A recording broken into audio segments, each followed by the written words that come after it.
Hello guys, welcome back to another blog in my channel. আজকে আমরা যাচ্ছি নিনবিনের খুব ইম্পর্টেন্ট একটা ট্যুরিস্ট স্পট ট্রাং আনে রিভার রাইড করতে। আমার লাস্ট ব্লগে আমি দেখিয়েছিলাম আমরা দানাং থেকে কি করে নিনবিনে এসেছি। আর যদি আপনারা লাস্ট ব্লগটা মিস করে থাকেন তার লিঙ্কটা নিচে ডেসক্রিপশন বক্সে দেওয়া আছে, গিয়ে অবশ্যই দেখে নেবেন।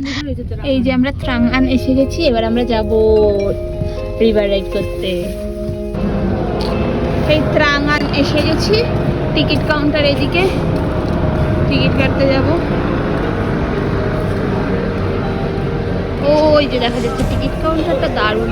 আর এই পুরো জায়গাটাকে কি সুন্দর করে সাজানো, আর এরকম পাহাড় চারদিকে। আর আজকে কুয়াশার জন্য তো আরো অদ্ভুত লাগছে দেখতে।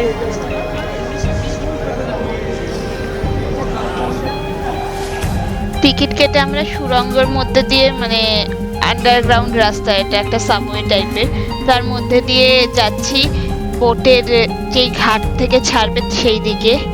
আর টিকিটের দাম পড়বে ইন্ডিয়ান টাকায় 750 টাকার মতো। পুরো রাস্তাটাই খুব সুন্দর করে সাজানো, মানে আমরা যখন রিভার রাইড করব তখন আমরা চারদিকে যেই সমস্ত ইম্পর্টেন্ট সিনগুলো দেখতে পাবো সেগুলোই এখানে ওরা পিকচারাইজ করছে। আর মাঝে মাঝে এখানে যখন ফেস্টিভ্যাল হয়, নাচ গান হয়, তো সেটা কিরকম হয় সেই ভিডিওগুলো এখানে দেখাচ্ছে।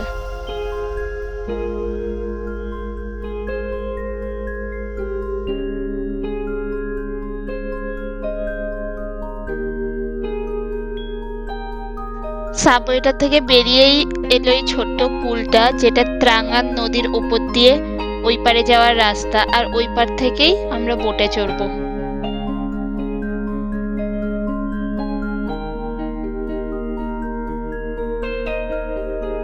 টিকিট দেখিয়ে আমরা চড়ে গেলাম বোটে। আমাদের তিনজনকে একটা বোটে দিয়েছে। ওইদিকে রুট 3 চলে যাচ্ছে। রুট 3টা অনেক ক্রাউডের, ওখানে গাদা লোক। আমরা চলে যাচ্ছি রুট 2তে। এই প্রথম কেভটা ওইখানে দেখা যাচ্ছে, আমাদের এক্ষুনি নিচু হতে হবে। আর রুট 2টাতে খুবই কম লোক যায়। আর রুট 3তে আমি 3 আর 1টা আমি ইউটিউবে দেখে নিয়েছি, কিন্তু 2টা আমি দেখিনি। তাই জন্য আমি এখন অলরেডি পথটা নিচু করে নিয়েছি। আর এই হচ্ছে গিয়ে চারদিকের ভিউ। মাঝখানে ওখানে আরো পাহাড় আছে, যেগুলো এখন কুয়াশার জন্য দেখা যাচ্ছে না। এরা সবাই রুটতে যাবে।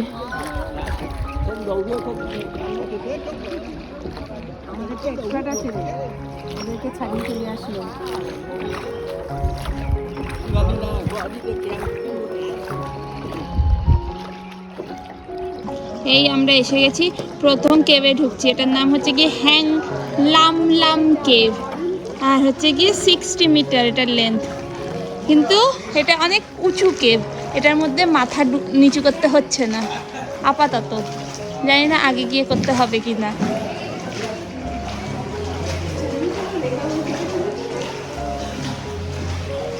এই একটা ড্রাগনের মুখের মতো হয়ে আছে এই পাথরটা। এটা মনে হয় আমার মাথায় লাগলো রে, এই পাথরটা। ও এটা উঁচু কেভ, উঁচু কেভ, এটা তো মাথায় লাগছে না। ওই দিকটা নিচু, আর আমরা যেখান দিয়ে পাস করছি সেই দিকটা উঁচু। 60 মিটার কেভ, এই একটা কেভ আমাদের হয়ে গেল।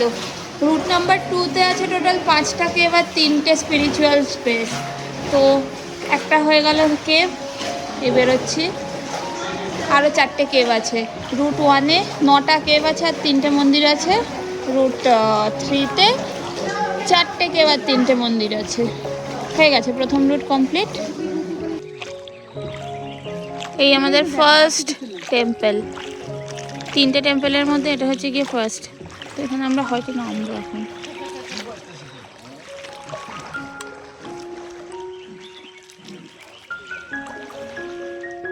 প্রথম মন্দিরে আমরা নেমে গেছি। কি অসাধারণ, চারিদিকে পাহাড় দিয়ে ঘেরা একটা মন্দির, আর এখানে একটা স্ট্যাচু যেখানে নাম লেখা আছে যে মন্দিরটা তৈরি করেছিল তার।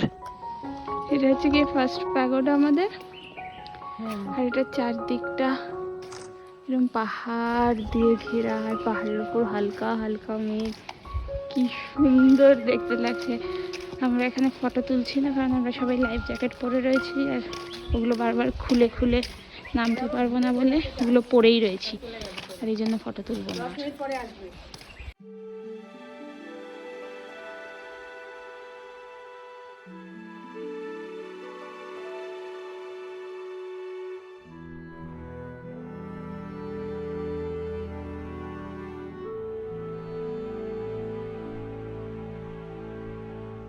আইল্যান্ডটার মধ্যে মন্দিরের পাশে ছিল বাগান, পুকুর, আর কিছুটা এগিয়ে গিয়ে এই আরেকটা সেকেন্ড মন্দির।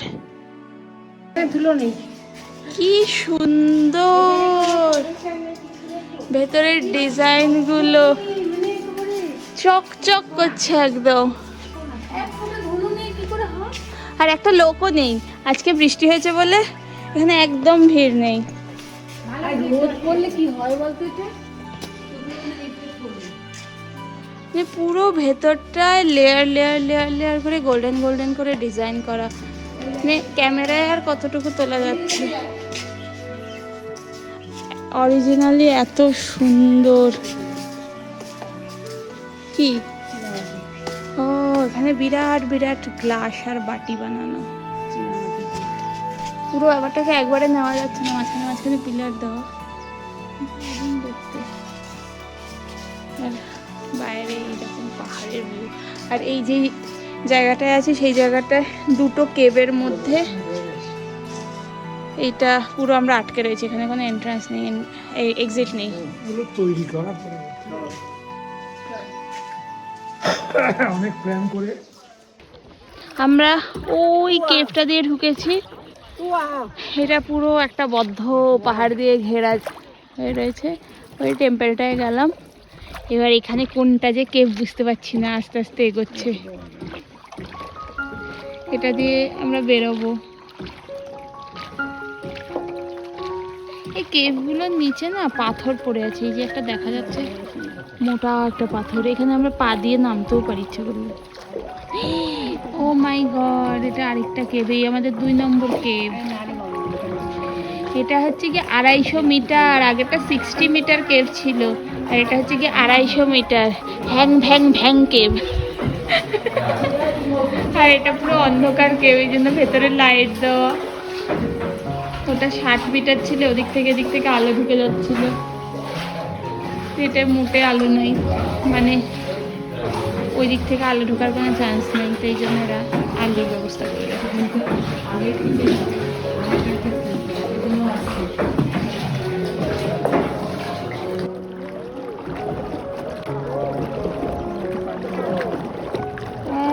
এক গাদা লোক ওখান থেকে ফিরছে না, কোথায় যাচ্ছে ভগবান জানে।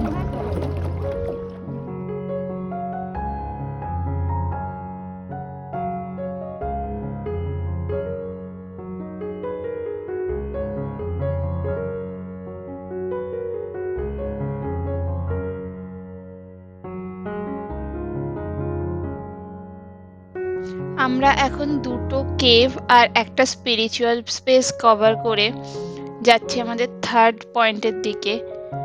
আর এই জায়গাটা মনে হয় 2-3টে রুটের ক্রসিং, এই জন্য এই জায়গাটায় প্রচুর ভিড়। কিছু লোক ফিরছে, কিছু লোক যাচ্ছে আরো অন্যান্য রুটের দিকে। চারিদিকটা অসাধারণ সুন্দর। আর এই সামনে যে একটা প্যাগোডা শেপের যে স্ট্যাচুটা দেখা যাচ্ছে, ওটা একটা ফেমাস ইনস্টাগ্রামেবল স্পট, ওখানে গিয়ে লোকজন রিলস করে, ফটো তোলে।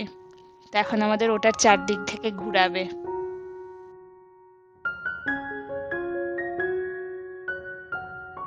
আর এই উল্টো দিকে এটা আরেকটা স্পিরিচুয়াল স্পেস ছিল, যেখানে আমরা আর নামবো না, কারণ নৌকা থেকে ওঠানামা খুবই কষ্টকর ব্যাপার। তাই জন্য আমরা বাইরে থেকে এটাকে একটু দেখে ফটো তুলে নিলাম। মোটামুটি একই, সবই প্যাগোডার ভেতরে বিভিন্ন আলাদা আলাদা শেপের বুদ্ধ মূর্তি রয়েছে। আমরা এখন এই ডামি প্যাগোডাটার চারদিক থেকে ঘুরছি।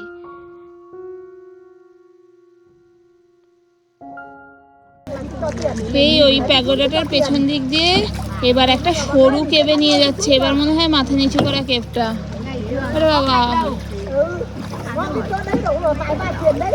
এটা কত? Octopus egg.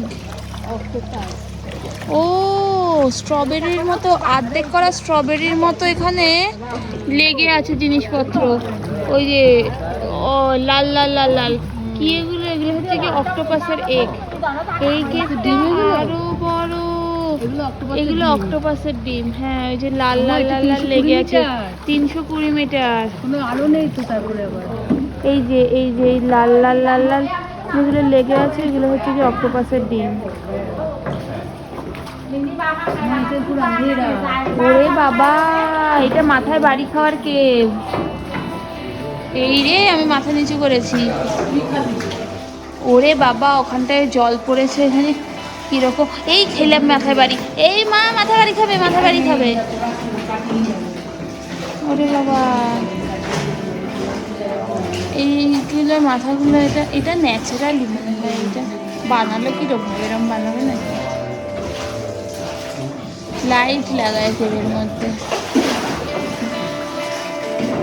কি করে পারছে এরকম ভাবে ঘুরিয়ে ঘুরিয়ে চালাতে? এইটাই তো মাথায় শিওর শট বাড়ি খাবো, সামনেরটায়। ওই নিচু হও বাবা তুমি, তোমার মাথায় বাড়ি খেয়ে মাথা ফুটো করার দরকার নেই। ও মা, কি যন্ত্রণা।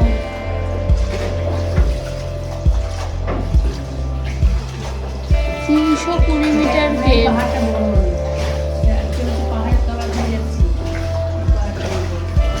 এইখানে ভেতরে অক্টোপাসে ডিম দেয় না, অক্টোপাসে বাইরে ডিম দেয় খালি।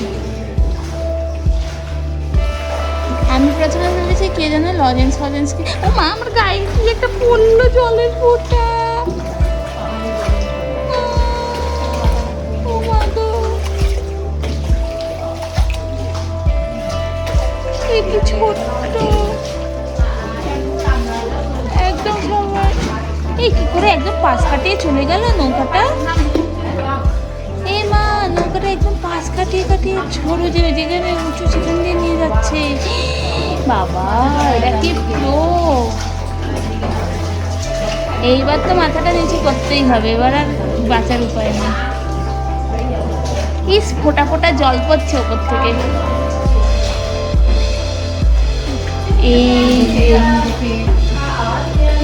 ও মা, আমরা মাথা নিচু করেছি।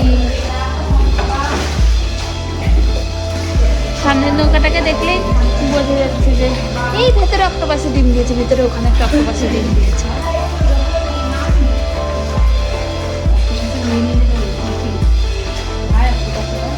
কারা?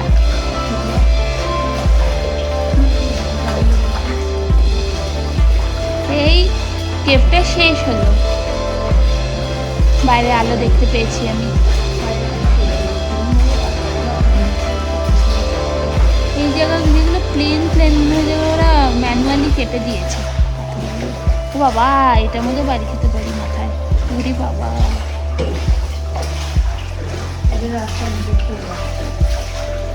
এই যে কত ডিম দিয়েছে অক্টোপাসের মধ্যে থেকে, কত গাদা গাদা অক্টোপাস হবে। এই যে ডিম অক্টোপাসের, অক্টোপাসের ডিম এইখানে দেয় না, ওই পাড়ি দিয়েছে রেডটা। আমাদের টোটাল 3 ঘন্টার রাইড ছিল, আর চারদিকটা এত সুন্দর, যত দেখছি আরো দেখেই যেতে ইচ্ছা করছে।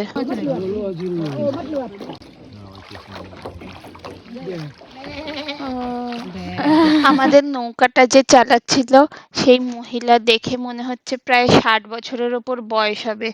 কন্টিনিউয়াস 2 হাত দিয়ে 2.5 ঘন্টা ধরে বোট চালিয়ে যাচ্ছিল। আর আমরাও বোট চলতে চলতে আশেপাশের নৌকার অন্যান্য যাত্রীদের সাথে গল্প করছিলাম, কে কোথা থেকে এসেছে। তো আমরা জানতে পারলাম প্রচুর লোক হ্যানয় থেকে উইকেন্ডে চলে আসে নিনবিনে এই সমস্ত জায়গাগুলো দেখতে। আমরা যেমন পুরুলিয়া, দার্জিলিং ফার্জিলিং চলে যাই, তো ওরাও তেমনি হ্যানয় থেকে, শহর থেকেই গ্রামের দিকে বেড়াতে আসে। মাঝখানে দেখো ডিমের মতো একটা পাহাড় দাঁড়িয়ে রয়েছে। এটা কিসে মাঝখানে একটা গোল একটা দাঁড়িয়ে আছে, যে অদ্ভুত না এখানকার পাহাড়গুলো। ওই ভেতর দিয়ে আরো। এটা আমাদের লাস্ট পয়েন্ট ছিল, যেখানে এত সুন্দর একটা মাচা করা ছিল, যার মধ্যে আমি আর মা এসে একটু ফটোশুট করে নিলাম। এই ব্রিজটার তলাতে এখন কাজ করবো।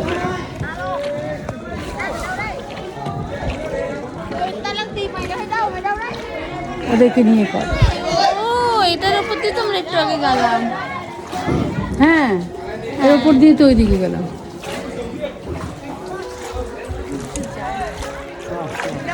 গেছিল এই জন্য।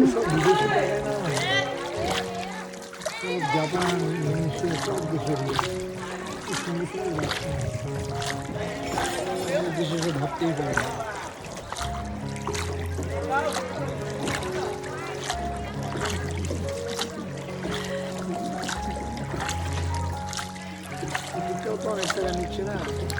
ফেরার পথে আমরা সবাই একটু বয়স্ক মহিলাকে নৌকা চালাতে হেল্প করলাম।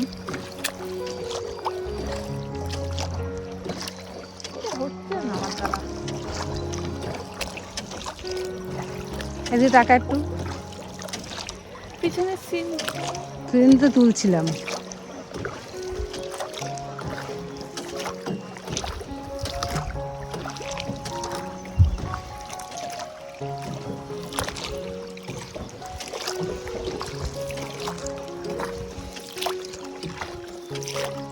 ওনার ফটো নিচ্ছি বলে উনি খুব খুশি হচ্ছিলেন।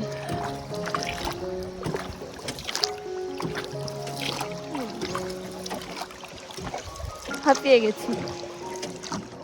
এই ইনস্টাগ্রামেবল স্পটে আমি একটু ফটো তুলে নিলাম। ওই পিছনে আরেকটা গোল্ডেন গোল্ডেন মূর্তি আছে, যথেষ্ট দেখে নিয়েছি, দেখবো না। আমরা তো এগুলোর কোনো পার্থক্য বুঝছি না, একটু আলাদা আলাদা দেখতে, খালি সবই একরকম লাগছে। আমাদের 3 ঘন্টা বোট রাইড শেষ হয়ে গেছে। এখন এটা মনে হয় 5টার সময় পুরো বন্ধ হয়ে যায়। যাদের আজকে ডিউটি শেষ তারা ওই দিকে ওই পাড়টায় বোটগুলোকে স্ট্যান্ড করে এই নৌকায় করে একসাথে ফিরছে। পুরো পাড় ধরে বোটগুলো স্ট্যান্ড করে। ও এইখানটায়ও মাছ আছে, এখানকার মাছগুলোর ভয়ঙ্কর সাহস। এখানে শয়ে শয়ে নৌকা আসছে, তারপরে ওদের কোনো ভয় ডর নেই, তার মধ্যে ঘুরে বেড়াচ্ছে। আসলে লোকে খেতে দেয় যে। ও একটা গোল্ডেন ফিশ আর কতগুলো অরেঞ্জ ফিশ গিচ গিচ করছে। এই একজন আচার খেতে খেতে বেঁচে ভর্তি মাছ। আর আমার নৌকার পাশে মাছ, নৌকার মধ্যে চলে আসছে, নৌকার তলা দিয়ে বেরোচ্ছে।